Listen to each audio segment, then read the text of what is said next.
女子在偷情时将情人绞杀，并切下了他的生殖器，随身携带逃亡。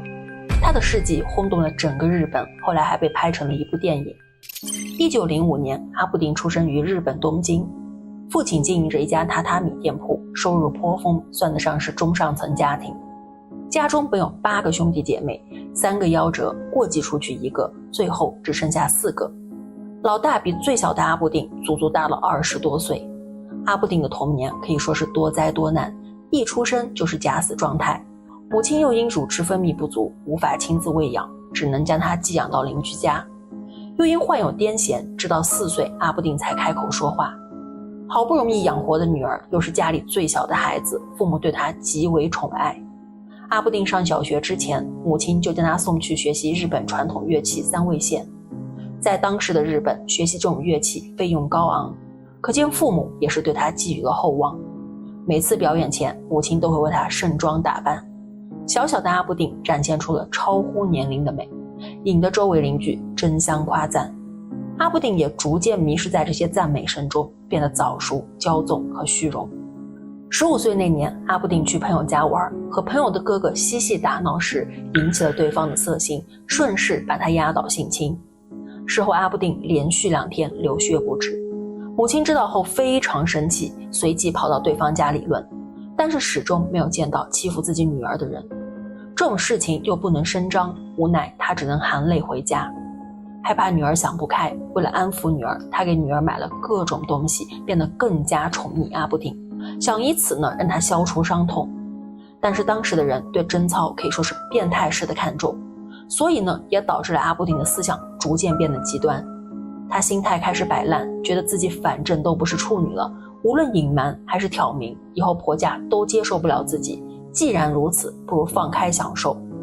于是阿部定主动要求退学。刚好这个时候，家中的大哥大姐为继承家业成天吵得不可开交。母亲不想年幼的阿部定看到亲人相争，就经常给他一些零花钱，让他自己去外面玩。无人管束的阿部定越玩越野，天天跟一些不良少年混在一起，经常去看电影，到居酒屋喝酒，和多名男子关系复杂。他每天玩到半夜才回家，第二天是到自然醒才起床，吃完午饭又接着出门去玩。就这样日复一日，一直到他16岁那年，阿部定的2姐要出嫁，家里的人嫌弃阿部定丢人，于是就把他赶去大户人家当女佣。干了没多久，阿部定就偷了主人的和服和戒指，随后呢就被警察逮捕并监禁了1个月。回到家后，父亲暴怒，把他关到了家中，足足1年不让他出门。就在此时，家中发生了变故，大哥卷走家中的钱财，消失得无影无踪。榻榻米店铺也因资金链断裂，关门大吉。全家只能搬到东京附近的乡下居住，幸好家中还有几处房屋可以收租，刚好够维持一家人的日常开销。这个时候的阿部定完全不理会家中的变故，成天只知道与家附近的男子厮混。父亲忍无可忍，怒骂他：你那么喜欢男人，干脆去当娼妇算了。18岁的阿部定不但没有反驳，反而觉得这个主意不错。父亲对他彻底失望，为了惩罚他，就真的把他卖给了长媳的妹夫，一个叫秋叶正义的皮条客，而阿部定竟然和秋叶成为了情人关系。起初阿部定是卖艺不卖身，挣的钱呢刚好够自己的花销。后来关东大地震，秋叶家的房子被毁，阿部定见状决定帮助情人，接着他就被卖给了艺伎屋，预支了一大笔钱，帮自己的情人度过了难关。其实秋叶并不是真心对待阿部定，为了还债，他把阿部定卖来卖去，期间呢，阿部定还染上了梅毒。母亲知道这个事后，帮他重新找了一个中介，也就是换了一个皮条客，但是没什么用，只要踏入这种地方，就等于沦为了赚钱的机器。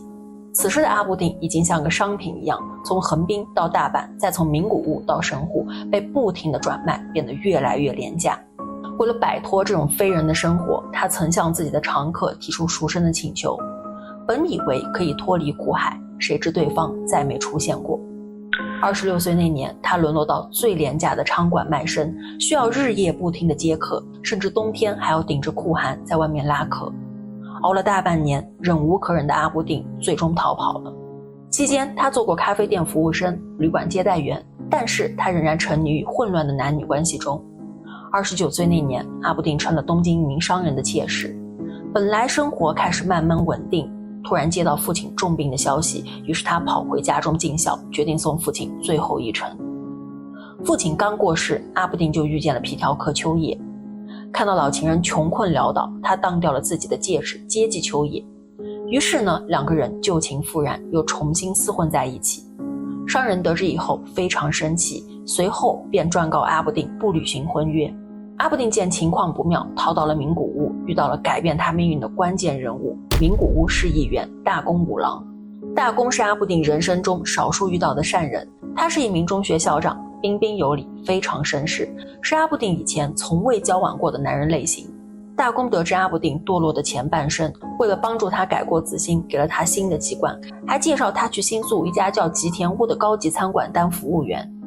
故事到这里本该是不良少女洗心革面的励志剧，但命运之狗血完全超乎常人想象。吉田屋的老板石田吉藏是有妇之夫，却也是远近闻名的好色之徒，色鬼遇浪女，干柴和烈火一发不可收拾。然而纸终究包不住火，老板娘很快发现了他们的苟且之事。两人虽然爱得死去活来，但石田没有离婚的打算，他们喜欢这种刺激的感觉，于是两人选择了私奔。住在小旅馆的日子里，他们天天解锁着不同的招式。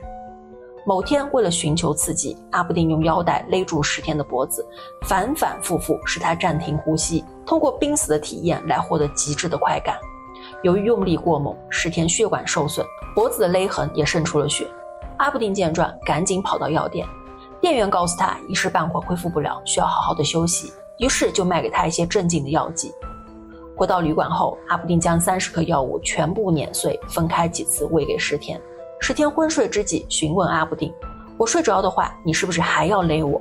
要勒的话就别停下，不然特别难受。5月18日凌晨2点，阿布定拿起腰带紧紧勒住石田的脖子，直至死去他才松手。事后他切下石田的生殖器，用牛皮纸包好，小心翼翼地带在身上。早上8点，阿布定若无其事地外出，他对服务员说石田有些不舒服，在房间里休息，下午之前别吵醒他。阿布定来到大宫五郎处，向他谢罪。大宫以为他是担心两人的私情败露会影响到自己的名誉，因此呢，并没有过多的在意。当晚两人又翻云覆雨。第二天，大宫看到报纸上的头条新闻，才恍然大悟。大宫觉得自己无颜面对学生，之后便辞职隐居。阿布定则用化名住了旅馆、逛街、购物等等，该享受的都享受了一把。他计划带着石田的生殖器去大阪的神居山跳崖，谁知刚购买完车票就被查房的警察逮捕。当警察找到他时，阿布定平静地说：您是在找阿布定吧？我就是。被捕的时候，阿布定面对镜头露出了灿烂的笑容。他说知道自己逃不掉，也从未想过要逃亡。被捕后，阿布定被东京大学的精神病教授鉴定为淫乱症，他也对自己所做的一切供认不讳。当被问及为何杀死石田时，他回答说：我太喜欢他了，想独自占有他，可是我和他不是夫妻，只要他活着就会接触别的女人，把他杀死的话，别的女人就一根手指头也碰不了他。最终他被认定因痴情所致杀人，仅判入狱6年。服刑期间，他不断收到粉丝情书，数量多达1万多封。阿布定出狱后决定洗心革面，好好生活。他投靠了自己的老情人皮条客秋叶，化名吉井昌子，在餐馆打工。后来他认识了一名上班族，两人登记结婚。此时的阿布定已经年过40，本想安安定定度过晚年，奈何命运不允许。1945年，东京遭遇空袭，夫妻俩逃到乡下务农。好不容易熬过2战，日本社会又掀起了猎奇浪潮，阿布定当年的事情被添油加醋大肆传播。由于传得越来越离谱，阿布定忍无可忍，和秋叶联名起诉名誉诽谤。最终身份暴露，丈夫无法接受真实的阿布定，从此消失。阿布定决定坦然面对自己的过去，于是又改回了本名。他认为与其让别人用自己的精力敛财，不如自己用来谋生。在秋叶的资助和剧作家的支持下，阿布定将此事搬上了舞台，巡回演出。渐渐的，他小有积蓄，自己开了一家小酒吧，谁知又被店员卷款潜逃，被迫关店。1967年，一位社长资助了阿布定开了一家饭团店，取名若竹。很多名流权贵慕名而来，目的当然不是买饭团，更多的是猎奇。眼看生活开始回归正轨，这个时候情人又偷走了他店内的全部款项。命运似乎总是喜欢和他开玩笑，每当他挺了过来，又给他当头一棒。反复遭遇生活重创的阿布丁一度想自我了结，幸好被朋友劝阻了下来。经历的这些事后，阿布丁从此消失。有人说他住进了养老院，也有人说他出家当了尼姑。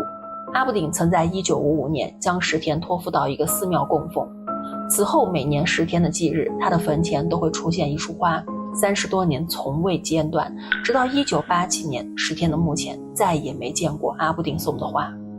如今阿布丁肯定已经离世了，但是终究魂归何处，无人知晓。